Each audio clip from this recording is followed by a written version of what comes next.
Və mən təşəkkür etmək istəyirəm bugünkü günün hazırlamaqda bizə hər zaman cani könüldən dəstək olan və bunun üçün də həyatını deyərdim ki, həsr edən bir bacı kimi bacı, bir Azərbaycan xanımı kimi xanım, həqiqətən də Azərbaycan anası kimi nümunəvi tərbiyə yolunda çox əziyyət çəkən Svetlana xanıma. Svetlana xanımın o sevgisinə, o eşqinə heyranam. Hər zaman özünə də deyirəm. Svetlana xanım, xoş gəlmişsiniz.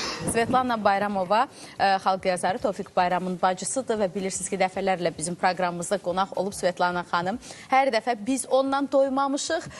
Ümid edirəm ki, o bizdən razı gedib və Svetlana xanımın bir başqa sirli, özünə məxsus bir xanım yanaşması var ki, mən həqiqətən də hər görəndə baxıram, öyrənirəm, özüm üçün götürəcəyim tərəflərim olur. Təşəkkür edirəm sizə. Xoş gəlmişsiniz Svetlana xanım. Çox sağ olun. Dəvətinizə görə böyük təşəkkürümü bildirirəm.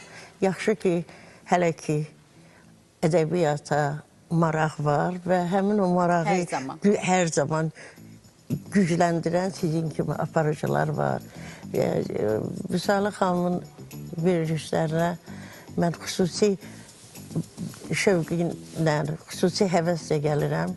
Çünki bir qayda olaraq onun məntiqli yanaşması, həqiqətən də Azərbaycan ədəbiyyatına dərindən bələdliyi, onun apardığı verilişlərə xüsusi rövnəq verir. Buna görə təşəkkür edirəm. Çox təşəkkür edirəm. Sizdən eşitdik, xoş.